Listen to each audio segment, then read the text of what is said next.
Si tu veux rencontrer le prince charmant, belle demoiselle, je peux te donner la formule. Non, mais... Lily Jordi sait tirer les ficelles, et ce depuis qu'elle est toute jeune. Inspirée par son père marionnettiste, elle suit ses traces depuis une trentaine d'années et redonne vie aux marionnettes qu'il a fabriquées.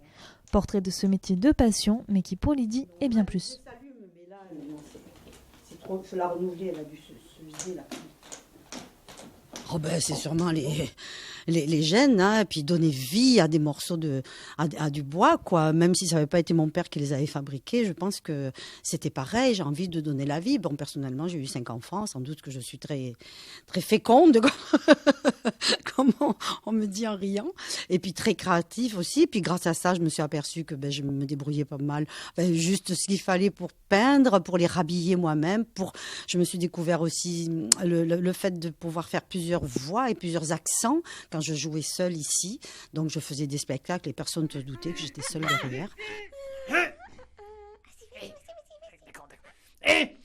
Roger, tu nous as oubliés ou quoi? Ouais. Parce que nous, on sait qui c'est. Ouais, on sait, nous. On sait ce qui se passe. Oh, tout ce qui se passe. Mais nous, on nous interroge pas. Non, bien sûr que non. Parce qu'on est que des champignons. Champignons, ouais. Mais les champignons sont au courant de tous les secrets. Tous les secrets, ouais. Eh ouais. Eh ouais. Et puis, de toute façon, une marionnette, c'est particulier parce que ça prolonge, ça vous prolonge en fait. Quand vous avez une marionnette à la main, vous devenez elle devient vous, quoi. Vous avez envie de la bouger et vous n'allez pas mettre une voix de petite fille sur un bandit ou sur un vieil homme.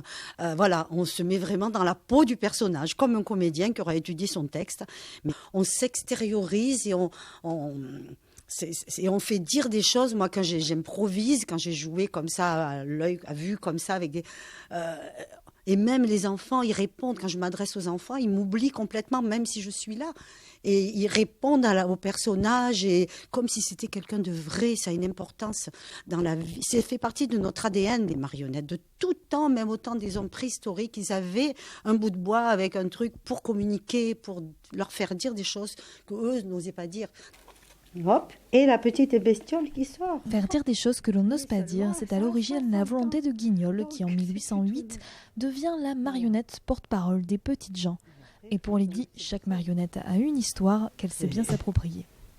C'est quand même... Mon père, lui, s'est inspiré parce qu'il a fabriqué 150 marionnettes. Donc, il en a fait une centaine à fil. Et il s'est inspiré de toute la littérature de Guignol, avec des scènes classiques qu'il a adaptées.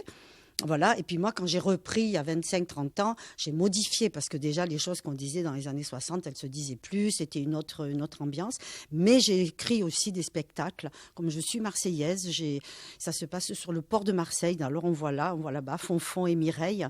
Fonfon le marin qui raconte ses aventures à Mireille, la provençale. Et comme je sais bien faire l'accent marseillais parce que je suis marseillaise, pas vrai.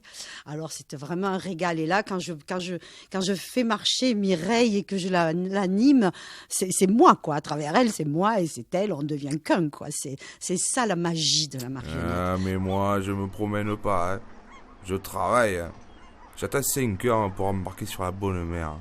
C'est le gros bateau. Lydie a aussi ses marionnettes préférées, mais qui ont chacune une histoire bien particulière. L'ambiance de Marseille. C'est la plus belle ville du monde. Et voilà.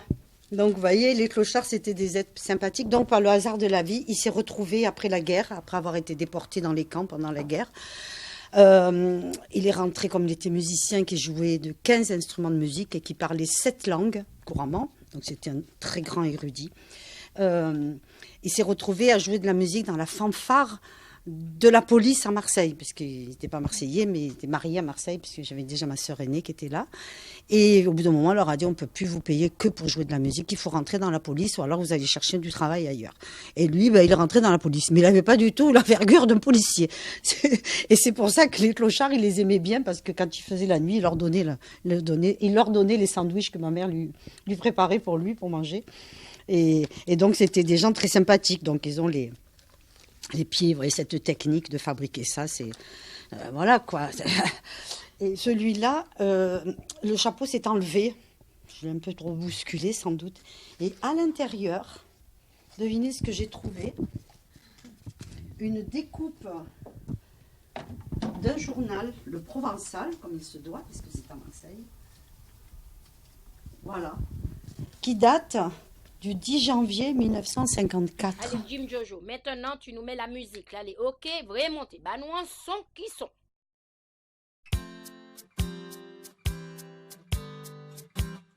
Anouaille.